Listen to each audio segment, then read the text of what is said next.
Olá, boa noite. Veja os destaques do Jornal Capixaba. Segue internada a mulher que colocou fogo no carro do ex-companheiro em frente a um cemitério. Ela e o filho ficaram feridos após serem atingidos pelas chamas do incêndio. 12 pessoas foram vítimas de tentativas de homicídio e balas perdidas em menos de 12 horas na Grande Vitória. 2 pessoas baleadas durante um forró na Serra estão na UTI. Novo serviço do Detran oferece até 40% de desconto em multas. Aplicativo também vai possibilitar que os condutores e proprietários de veículos recebam notificações de infrações. Vila Velha cria regras para uso de patinetes elétricos.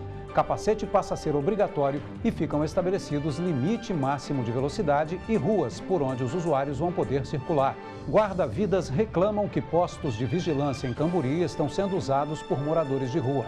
Segundo os profissionais, é comum encontrar fezes e urina nos abrigos. E parte da estrutura de um dos postos foi incendiada. E mais, reportagem especial fala sobre fobias. Alguns tipos são comuns, como medo de barata, mas tem fobias estranhas, como de poesia, alho e da gravidade. Esse comportamento é considerado como uma doença e tem tratamento. Agora, no Jornal Capixaba.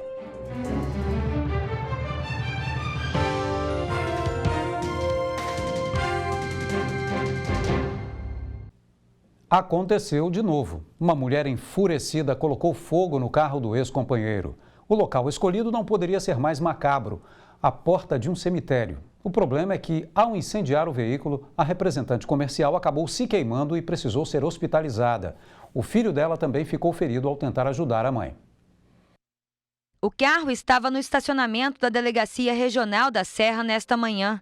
O veículo, que tinha cor prata, ficou completamente destruído e irreconhecível. Segundo informações da Polícia Militar, ele foi queimado na tarde de sábado. A principal suspeita é uma representante comercial de 39 anos, que foi apontada como amante do proprietário do carro. O dono do veículo acionou a Polícia Militar após receber informações de que pessoas estariam colocando fogo no carro dele. Para os militares, ele contou que brigou com a amante no dia anterior e ela levou o carro para casa. Revoltada com a situação, a representante comercial teria levado o carro para o cemitério de Carapina Grande, aqui na Serra, para colocar fogo. Durante o crime, a representante acabou sendo atingida pelas chamas. O filho dela, segundo a PM, tentou socorrê-la. Os dois ficaram feridos e foram levados para o Hospital Jaime Santos Neves, onde permanecem internados sob escolta policial. A suposta autora contou para a polícia que emprestou peças do carro dela para o amante. Ele teria prometido que daria um carro novo para ela, mas depois voltou atrás com a história. Chateada porque ele não cumpriu com a promessa, a representante comercial resolveu se vingar colocando fogo no veículo dele. Esse já é o 4º caso de vingança que noticiamos no Jornal Capixaba neste ano. No início de junho, uma mulher foi flagrada colocando fogo no veículo do namorado, em Campo Grande, Cariacica. O crime aconteceu após uma briga entre o casal. No mesmo mês, mais um caso aconteceu em Cariacica. Câmeras de segurança registraram uma mulher quebrando o carro do ex-companheiro. Na época, ela explicou que fez isso porque o ex não dava atenção aos filhos do casal. Em julho, outro caso ganhou destaque em Cariacica. Com um isqueiro e um líquido inflamável, uma mulher colocou fogo na moto do ex. Todos os casos seguem em investigação na Polícia Civil. Um atirador deixou 4 pessoas baleadas ontem à noite em um forró na Serra. 2 das vítimas estão internadas na UTI. Uma comerciante tem uma bala alojada na nuca e um pedreiro perdeu a visão. E não foi só este caso de violência registrado na Grande Vitória, da tarde de domingo até a madrugada de hoje. Em menos de 12 horas, outras 6 pessoas foram vítimas de tentativas de homicídio e 2 acabaram esfaqueadas. A comerciante de 48 anos e o pedreiro de 42 estão internados na UTI do Hospital Jaime Santos Neves, na Serra. Segundo familiares da comerciante, hoje ela fez exames para os médicos avaliarem a retirada da bala que ficou alojada na cabeça. O tiro atingiu a mulher pela nuca. Familiares do pedreiro não quiseram gravar entrevista, mas eles disseram que os médicos informaram que o tiro que atingiu este ponto da cabeça acabou acarretando a perda da visão. O estado de saúde do pedreiro é estável e ele também está consciente. Além da comerciante e do pedreiro, mais 2 pessoas foram atingidas por tiros. Um senhor de 62 anos e um adolescente de 17. Os 2 também foram socorridos para hospitais. O tiroteio ocorreu por volta das 10 horas da noite de ontem, em um forró no bairro Jardim Carapina, na Serra. O dono do estabelecimento gravou um vídeo para explicar que o atirador começou a efetuar os disparos da rua. No momento dos tiros, o forró estava lotado. O atirador veio da rua, atirando e acertou, como o ponte estava muito lotado, acabou acertando as pessoas que estavam aqui pro lado de fora. Então esse local aqui estava cheio de gente e o indivíduo, o atirador, veio dessa rua de frente. Então quer dizer, isso poderia ter acontecido em qualquer lugar. Segundo a polícia, ninguém soube informar quem seria o autor dos disparos. Além das vítimas do tiroteio de Jardim Carapina, outras 6 pessoas foram vítimas de tentativas de assassinato e outras 2 foram esfaqueadas. Tudo em menos de 12 horas. Os crimes aconteceram na Grande Vitória, durante a noite de ontem e a madrugada de hoje. Segundo a polícia, os crimes foram registrados nos municípios de Vitória, Serra, Cariacica e Guarapari. Sobre o alto índice de ocorrências em menos de 12 horas, a Secretaria de Estado da Segurança Pública informou que todos os casos vão ser investigados. Uma cena inusitada chamou a atenção de quem passou hoje pela manhã na Praia do Canto, em Vitória. Um carro capotou após um acidente no cruzamento da Avenida Desembargador Santos Neves com a Rua Doutor Eurico de Aguiar. De acordo com a Guarda Municipal de Vitória, um dos carros envolvidos avançou o sinal vermelho e causou o acidente. Ninguém ficou ferido. A guarda precisou sinalizar o local e orientar o tráfego até que os veículos fossem removidos. Vila Velha criou regras para o uso de patinetes elétricos. O capacete passa a ser obrigatório e fica estabelecido o limite máximo de velocidade. A expectativa é que as primeiras empresas de compartilhamento comecem a operar no município a partir do mês que vem. A administração municipal se rendeu aos patinetes elétricos e regulamentou o uso do novo queridinho dos capixabas. Para rodar em Vila Velha, o usuário vai ter que obedecer uma série de regras. Entre elas estão usar ciclovias ou ciclofaixas e não circular nas principais ruas e avenidas da cidade, onde se tem grande fluxo de veículos. Além disso, você tem outros aspectos ali, seguro de natureza civil contra acidente de usuários e a terceiros também, impedido poder circular em mais de uma pessoa no patinete, enfim. É uma boa regulamentação muito clara, moderna e daquilo que tem sido feito de melhores práticas no Brasil e fora do Brasil também. O decreto estabelece ainda que cabe à Guarda Municipal fiscalizar a utilização de patinetes, bicicletas e motos elétricas. A velocidade não pode passar dos 20 km por hora. Quem não obedecer às regras ficará impedido, no caso dos patinetes, de solicitar o serviço. Outro ponto do decreto é que empresas que oferecerem o serviço terão que desenvolver campanhas educativas, além de apresentar relatório com o número de acidentes.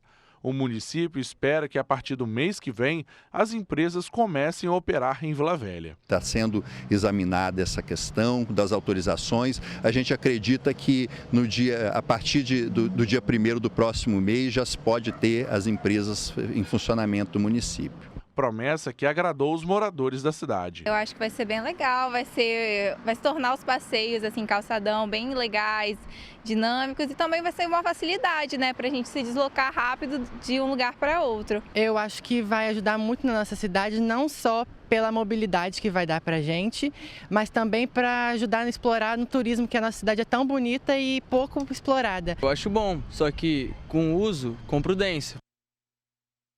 O Detran lançou hoje serviços digitais e um aplicativo que dá até 40% de desconto em multas.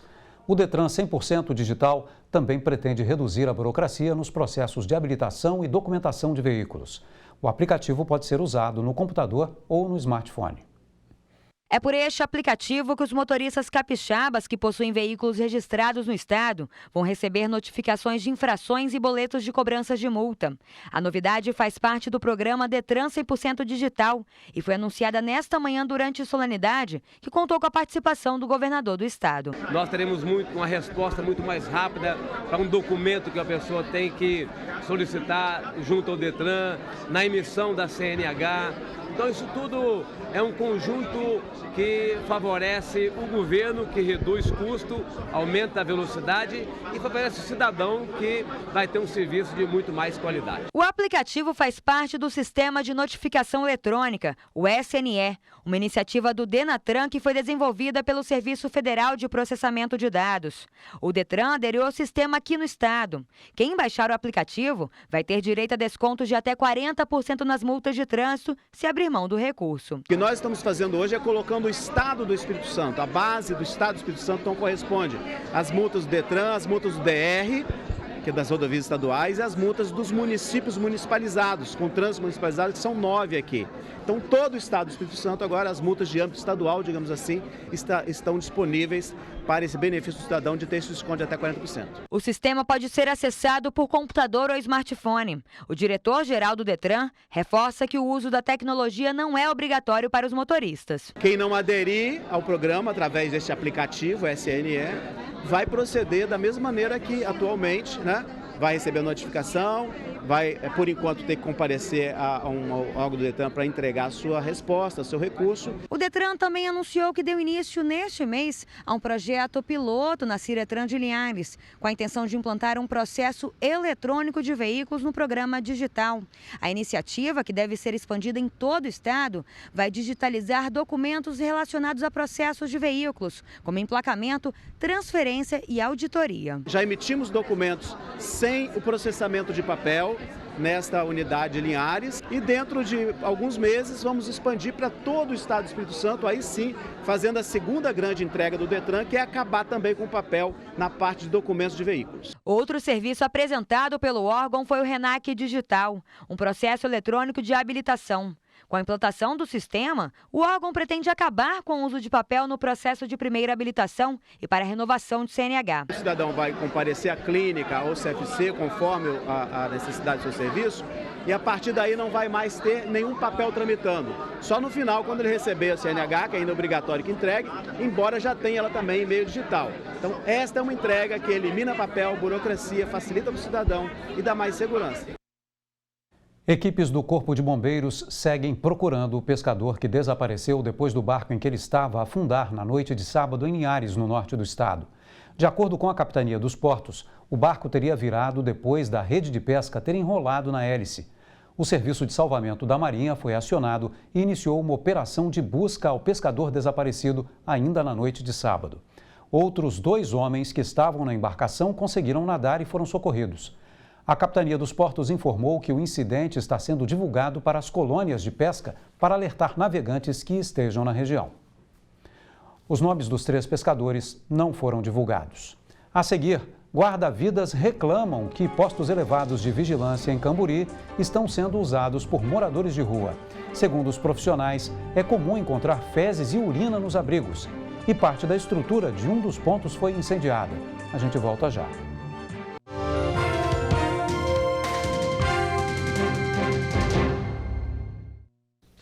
Quem trabalhou com carteira assinada entre 1971 e 4 de outubro de 1988 começou a receber hoje as cotas do PIS e do PASEP.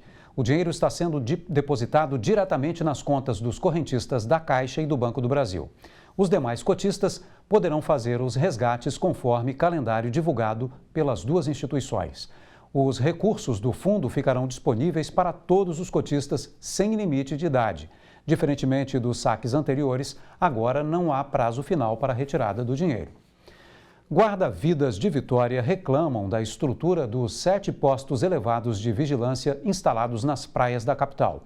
Segundo os socorristas, os postos estão sendo usados como abrigos por moradores de rua e é comum encontrar fezes e urina nos locais. Os profissionais também reclamam que muitos telhados apresentam goteiras e que a lona utilizada para a proteção do vento é pequena e precisa de adequações.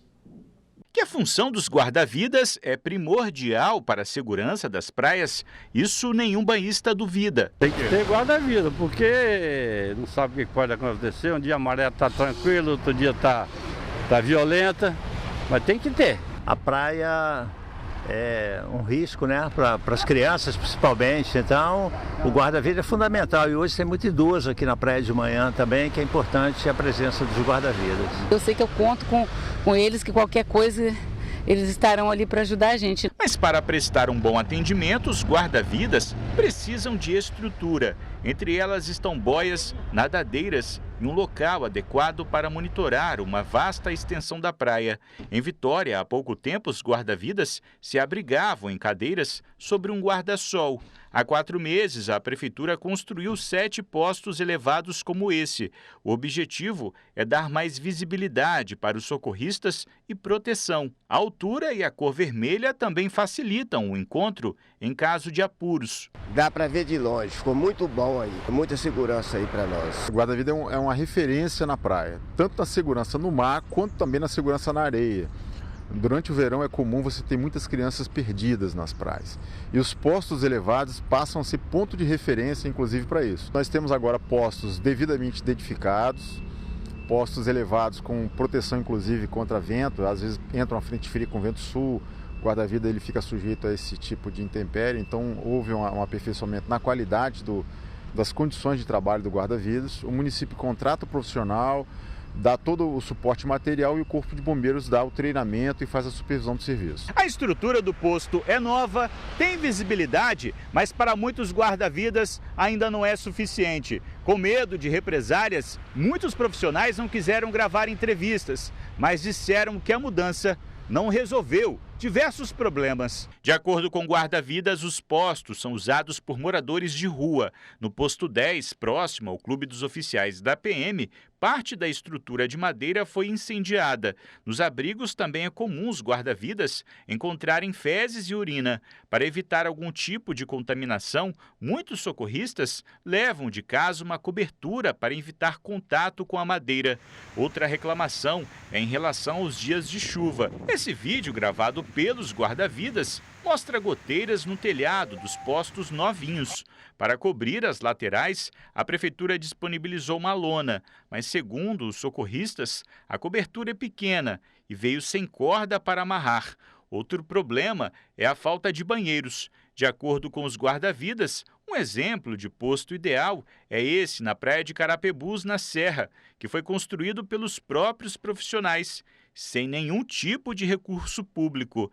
O secretário de Segurança Urbana de Vitória foi a um posto e ouviu dos próprios guarda-vidas que a lona, para proteger do vento e da chuva, precisa de adequações. Essas reclamações vão ser estudadas, a gente vai ver o que pode fazer em cada uma delas, mas eu te garanto que ao longo dos anos o município de Vitória tem investido muito para aperfeiçoar o serviço e para melhorar as condições de trabalho dos guarda-vidas. Vitória conta hoje com 40 guarda-vidas que trabalham em regime de escala. No verão, essa quantidade dobra. No próximo bloco, você confere uma reportagem especial que fala sobre fobias. Alguns tipos são comuns, como medo de barata e de altura. Mas há também casos estranhos, como pavor à poesia e à gravidade. É um instante só.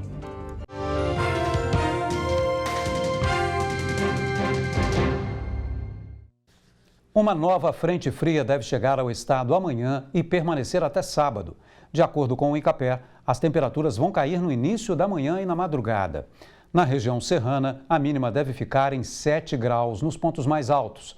Na Grande Vitória, a temperatura mínima é de 16 graus. O sol até aparece, mas entre muitas nuvens, e deve chover fraco em alguns momentos do dia.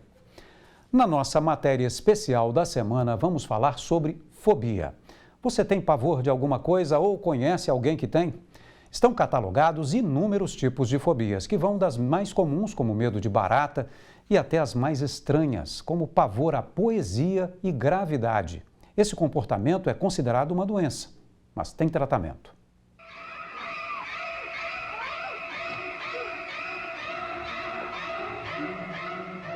Andando pelas ruas, não é difícil encontrar pessoas que têm pavor de alguma coisa, as chamadas fobias. E existem as mais comuns. Uma delas é o medo extremo de insetos como baratas. É o caso de Maria Luísa. Uma vez eu estava no carro e era meu esposo que estava dirigindo. Entrou uma barata pela janela do carro. Se fosse eu que estivesse dirigindo, eu tinha morrido mesmo, porque eu tinha jogado o carro em qualquer perambeira que tivesse.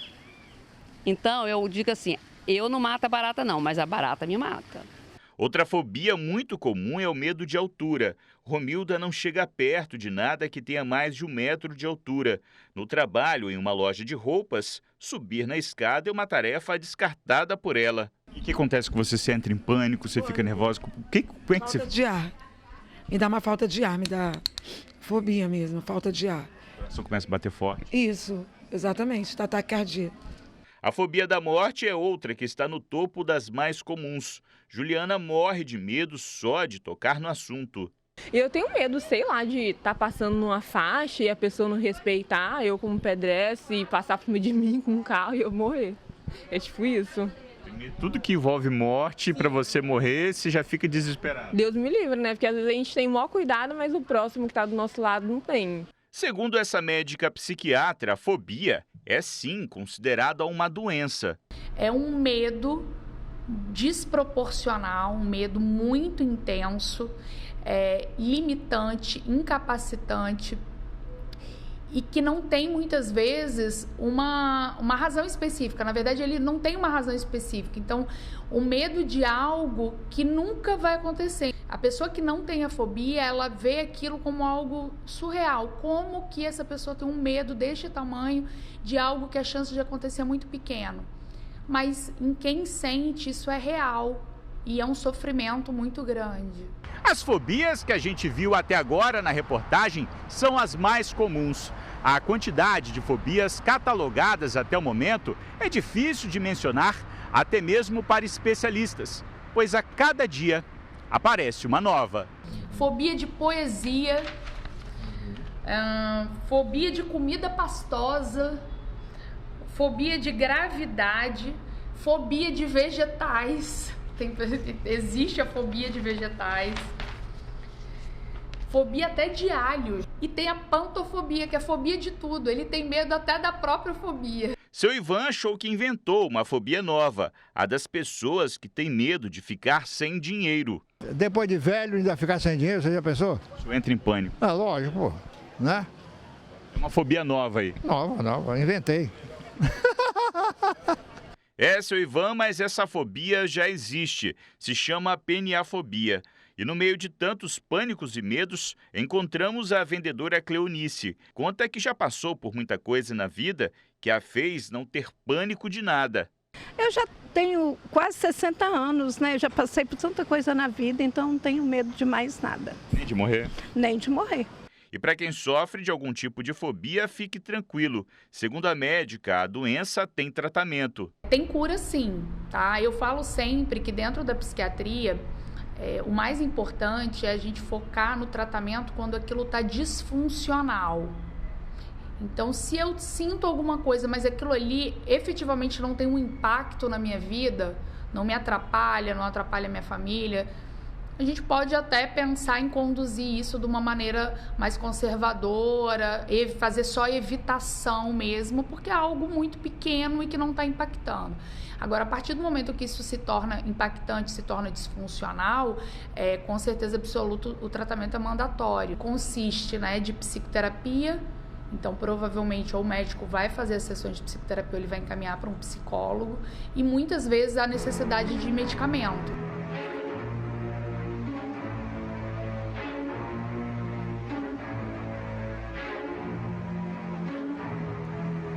O Jornal Capixaba termina aqui. Fique agora com o Jornal da Band. Obrigado pela sua audiência, uma boa noite e até amanhã.